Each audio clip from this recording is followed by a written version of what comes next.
Hello friends, welcome to study group Pathshala. मैं उल्लास और आज की क्लास में हम लोग डिस्कस करेंगे एक इम्पॉर्टेंट एस्से को, और ये एस्से होगा अर्थक्वेक सेफ्टी पर। ठीक है, बहुत ही ज़्यादा इंपॉर्टेंट टॉपिक है आप सभी के लिए। इसको आप जो तैयार करिए और इसके रिलेटेड जो टॉपिक्स हैं, इसके अदर जो रिलेटेड टॉपिक्स हैं उनको भी आप तैयार कर सकते हो, specially SSC, CGL, CHSL, MTS या फिर बैंक से रिलेटेड एग्जाम्स के लिए। ठीक है फ्रेंड्स, तो इसको कम्प्लीटली वॉच करेगा सारी सीरीज को, और इसके लेटर की सीरीज को आप वॉच कर। इसके साथ ही साथ आप इन बुक्स को ले सकते हो जो हिंदी इंग्लिश दोनों में आपको मिल जाएंगी। 70+ टॉपिक्स जो हैं यहाँ से हम लोग कवर किए हुए हैं। इसमें जितने रीसेंट टॉपिक्स है वो भी इंक्लूडेड है, साथ ही साथ जो ट्रेडिशनल टॉपिक्स है वो भी इसमें इंक्लूडेड है। तो इन टॉपिक्स को अगर आप तैयार कर लेते हो तो आपके पास सफिशिएंट कंटेंट होगा, और फिर कुछ भी टॉपिक पूछ लिया जाए, जितना टफ से टफ क्वेश्चन आ जाए, टफ से टफ वो चीज़ पूछ ली जाए तो भी आप आसानी से कर लोगे, राइट। और स्पेशलिटी इन बुक्स की है कि आपको विद इन वर्ड लिमिट सारे के सारे टॉपिक्स मिलते हैं, लेटेस्ट पैटर्न पर बेस्ड मिलेंगे, और 70+ टॉपिक्स यहाँ से आप कवर कर सकते हो। ठीक है, और ऐसे लेटर दोनों ही सिंगल बुक में मिल जाएंगे, तो अलग से 2 बुक लेने की जरूरत नहीं पड़ेगी। लोएस्ट कॉस्ट में बुक आपको एडिशनली मिल जाएगी, राइट। एडिशनल 30% आपको डिस्काउंट भी मिल जाएगा। तो डिस्क्रिप्शन में लिंक दोस्तों दिया गया है, वहाँ से जाके आप अपने एग्जाम के हिसाब से इसको परचेज कर सकते हो। SSC, CGL, CHSL, SSC, GST या फिर आईबीपीएस पीओ के लिए या बैंक एग्जाम्स के लिए। शुरुआत फ्रेंड्स हम लोग करेंगे इंट्रोडक्शन से। तो कैसे इस टॉपिक को एक्सप्लेन करना है देख लेते हैं। देखो, earthquakes occur due to disturbance in the tectonic plates that lie under the surface of earth. यानी अर्थ क्यों होता है, अर्थ क्यों आता है, भूकंप जो है वो क्यों आता है, वो स्पेशली जो टेक्टोनिक प्लेट्स हैं अर्थ के अंदर उनके डिस्टर्बेंस के कारण आता है। जो टेक्टोनिक प्लेट्स हैं उनमें जो डिस्टर्बेंस होता है उसके कारण ही अर्थक्वेक आता है, राइट दोस्तों। The rapid release of energy create seismic waves that travel through the earth. आप लोग बता सकते हैं दोस्तों, जो एनर्जी है वो तेजी से रिलीज होती है सीस्मिक वेव्स के फॉर्म में, जो कि ट्रेवल करती है अर्थ पर, राइट फ्रेंड्स। इस तरह से आप यहाँ पर बता सकते हो, वो जो सीस्मिक वेव्स हैं उसके फॉर्म में जो एनर्जी है वो ट्रेवल करते हुए अर्थ पे आती है, जिसकी वजह से डिस्ट्रक्शन होता है। ठीक है, earthquakes are mostly brief but can cause mass destruction within seconds. Earthquake आते तो काफी कम समय के लिए है, लेकिन इसकी वजह से जो डिस्ट्रक्शन होता है, जो तबाही मस्ती, वो काफ़ी ज़्यादा होती है, राइट दोस्तों। तो यहाँ पर आप बता सकते हो कि सेकेंड्स में काफ़ी हद तक यहाँ पर डिस्ट्रक्शन हो जाता है अर्थक्वेक की वजह से। और स्पेशली सारा काम जो होता है ट्रेवल, जो वेव्स होती है, सीस्मिक वेव्स होती हैं, इनके द्वारा ही होता है, राइट। तो यहाँ पर इस तरह से आप यहाँ पर बता सकते हो। इसके बाद देख लो, earthquakes under a sea surface can also trigger tsunami which causes large scale destruction along the shoreline. ठीक है, अर्थक्वेक जो है अगर सरफेस के अंतर्गत आता है, किसी सी सरफेस के अंदर आता है, तो उसकी वजह से सुनामी आ जाती है। ठीक है, और जिसकी वजह से लार्ज स्केल में डिस्ट्रक्शन होता है, स्पेशली जो शोर लाइन होती है, जो सी साइड होती है वहां पर, राइट। तो दोस्तों इस तरह से यहाँ पर आप इसको बता सकते हो। Earthquakes can't be avoided though they can be forecasted and a warning could be issued। आप दोस्तों यहाँ पर बता सकते हो, जो अर्थक्वेक्स है उनको हम अवॉइड तो नहीं कर सकते, हालांकि उनको हम फोरकास्ट कर सकते हैं, और साथ ही साथ वार्निंग जो है वो इशू की जा सकती है, ताकि इसके थ्रू जो डिस्ट्रक्शन हो वो कम हो, बेसिकली हानि जो हो इससे वो कम से कम हो, राइट। तो इस तरह से दोस्तों आप यहाँ पर बता सकते हो, इंट्रोडक्शन में इसके रिगार्डिंग आप लिख सकते हो। तो यहाँ तक आई होप आप सभी को समझ में आ गया होगा बढ़िया तरीके से। आगे मूव करते हैं हम लोग बॉडी सेक्शन में।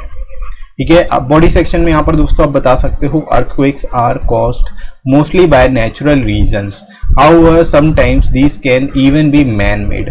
ठीक है, नॉर्मली जो अर्थक्वेक्स आते हैं वो नेचुरल रीजन के कारण होते हैं, प्राकृतिक कारणों की वजह से आते हैं, लेकिन कभी कभी जो है ये मैन मेड रीजन की वजह से भी आ सकते हैं। ठीक है, मानव द्वारा भी आ सकते हैं, राइट। जैसे कि एग्जांपल आप बता सकते हो, nuclear bombing, building of dams and minings are few such human activities that can cause earthquake. ठीक है, यानी न्यूक्लियर बॉम्बिंग की वजह से, डैम या फिर माइनिंग की वजह से जो है यहाँ पर अर्थक्वेक आने के चांसेस होते हैं, राइट दोस्तों। तो यहाँ पर आप बता सकते हो कि मैन मेड भी हो सकता है अर्थक्वेक, जो मैन मेड भी आ सकते हो, नेचुरल रीजन के द्वारा भी आ सकते हैं, राइट।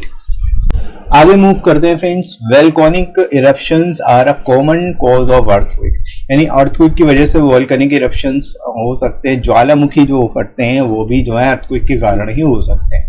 ठीक है। Areas that are faced with frequent volcanic activities are more prone to earthquake. ठीक है, यानी वॉल्केनिक इरप्शंस के कारण भी जो है अर्थक्वेक होता है।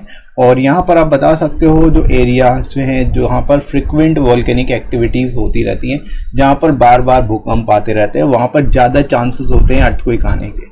राइट दोस्तों, तो इस तरह से यहाँ पर आप बता सकते हो कि अर्थक्वेक के जो वॉल्केनिक इरप्शन है उसके कारण भी अर्थक्वेक जो है ज़्यादातर आ जाते हैं।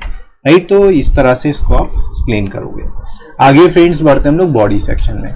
यहाँ पर आप बता सकते हो there are a number of ways by which we can protect us from earthquake. ठीक है, यहाँ पर बहुत सारे तरीके हैं जिनसे हम अपने आप को अर्थक्वेक से बचा सकते हैं। ठीक है, common measures include getting under study desk और table, studying away from glasses or anything that could fall at the time of earthquake। दोस्तों यहाँ पर आप तरीके बता सकते हो किस तरह से हम जो है बच सकते हैं अर्थक्वेक से। तो कॉमन मेजर्स में क्या क्या, किसी मोटी या फिर स्टडी टेबल या फिर डेस्क के नीचे छिप जाना ताकि कोई चीज़ अगर ऊपर से गिरे तो वो हमारे ऊपर ना गिरे। ठीक है, स्टेइंग अवे फ्रॉम ग्लासेस, जो कांच की चीज़ें हैं उन सभी चीज़ों से अलग होना। ठीक है, जो गिर सकती हैं उन सभी चीज़ों से अलग हट जाना, दूर हो जाना हमें अर्थक्वेक से बचा सकता है। ठीक है, जो कि चीज़ें गिर सकती हैं उससे हमें नुकसान हो सकता है। राइट, तो यहाँ पर आप कॉमन मेजर्स बता सकते हो।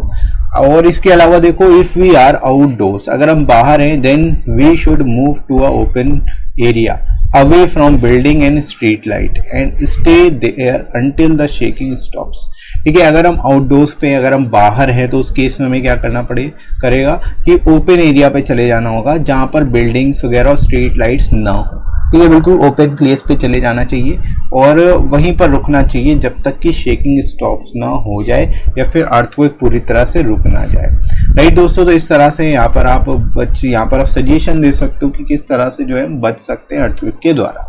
राइट, इसके बाद आप लोग यहाँ पर बता सकते हैं कंक्लूजन में, if we are trapped inside a building, अगर हम बिल्डिंग में किसी बिल्डिंग के अंदर फंस गए और वहां पर आ रहा है earthquake, then we should not move around, तब हमें इधर उधर भागना नहीं चाहिए।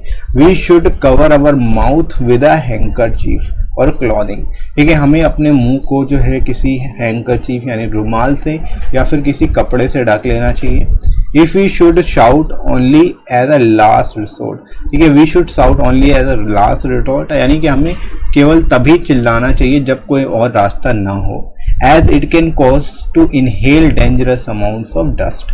ठीक है, यानी अगर हम चिल्लाते हैं तो इस केस में काफ़ी ज़्यादा अमाउंट में जो है डस्ट हमारे मुंह में जा सकती है। ठीक है, तो जो कि बहुत बड़ा कारण बन सकता है हमारे लिए, हम सभी के लिए बहुत ही डेंजरस हो सकता है। राइट, तो यहाँ पर आप दोस्तों इस तरह से बता सकते हो, इसके बारे में यहाँ पर सजेशन इस तरह से दे सकते हो।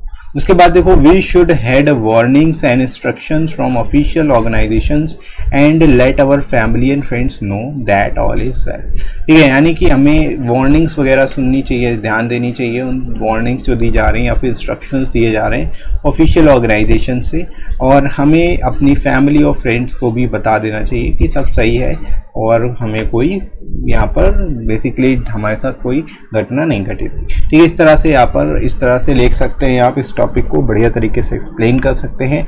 और आई होप ये टॉपिक आपको बढ़िया तरीके से समझ में आ गया होगा और लिख लोगे आप अच्छे तरीके से इस टॉपिक को।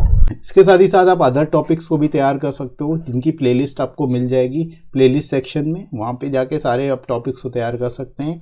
एप्लीकेशन और प्रीसिक्स की भी प्लेलिस्ट देख लेना, इसमें भी आपको सारे इंपॉर्टेंट टॉपिक्स मिल जाएंगे। राइट दोस्तों, तो इन सभी को आप अच्छे से तैयार करिए और आई होप आज का वीडियो आप सभी के लिए काफ़ी ज़्यादा हेल्पफुल रहा होगा। वीडियो कैसा लगा कमेंट करके जरूर बताइएगा। वीडियो हेल्पफुल लगा हो तो लाइक करिएगा, इस वीडियो को शेयर करिएगा अपने सभी दोस्तों में और सब्सक्राइब कर लीजिए चैनल को अगर आप में से कोई नया है तो। राइट फ्रेंड्स, इसके साथ ही साथ आप मुझे टेलीग्राम पर फॉलो कर सकते हो, यहाँ पर आपको सारी इंपॉर्टेंट पीडीएफ्स और क्लासेस की नोटिफिकेशन भी मिल जाएंगी। राइट, और साथ ही साथ इसका लिंक भी मैं आपको डिस्क्रिप्शन में प्रोवाइड कर दूंगा, वहाँ से जाके आप डायरेक्ट ज्वाइन कर सकते हो और कमेंट सेक्शन में भी पिन कर दूंगा। राइट फ्रेंड्स, तो अभी के लिए इतना ही, नेक्स्ट मिलते हैं अगली क्लास में। Thanks for watching.